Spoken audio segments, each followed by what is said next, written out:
So the moment we've been waiting for, the moment I've been waiting for, just the moment where Russell Westbrook gets out of L.A. I'm happy for him. I'm happy he's out of that situation. I thought that for a good period of time, he, was one of the integral pieces that shouldn't have came off the bench. If you guys watch my podcast or pay attention to my podcast, you know that I've been pretty strong on that stance. So essentially, here's the breakdown of the deal. Lakers get D'Angelo Russell, Jared Vanderbilt, Malik Beasley. Jazz get Russell Westbrook, Juan Toscano-Anderson, Damian Jones, a Lakers 2027 first round pick, 1 to 4 projected.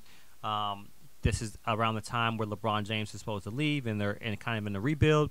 Timberwolves get Mike Conley Jr., Nickeil Alexander-Walker, a 2024 second round pick, swap. Washington, Memphis, from Washington and Memphis, 2025 and 2026 second round picks, both from Utah. So this is kind of the breakdown of the deal. So who do I think wins the trade? I personally think it's the Timberwolves that win the trade. I think that the Jazz were going after maybe somewhat some young role players. Juan Toscano-Anderson's a defensive guy, gets boards. He can somewhat shoot, not really, but he can make a three here and there. I wouldn't rely on him being a spot-up shooter, but he can make a three here and there. There's a lot of scrappy things that he does.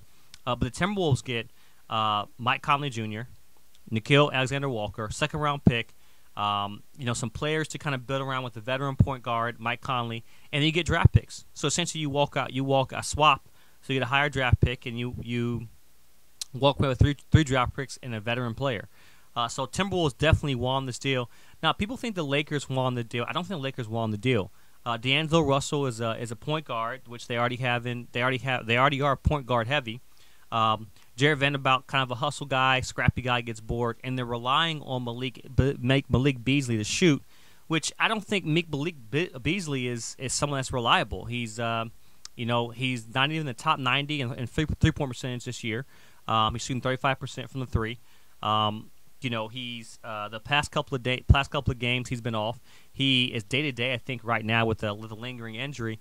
And D'Angelo Russell is a guy that he plays differently than how the Lakers play. The Lakers get out and go, and that's what's worked well with them. Anthony Davis, going back to a prime option in a low post, has not been successful for them. Anthony Davis has proved to himself that he's not been successful in a low post. You had who was it guarding him? You had when they played, I forgot who they played. They had 6'7" guard guarding him the whole time, guarding Anthony Davis the whole time. He was shutting him down.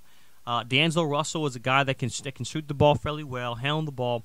I think that was one thing they're looking for. But when it comes to D'Angelo Russell getting out in the run and gun, he's kind of a point guard that needs a ball in his hands.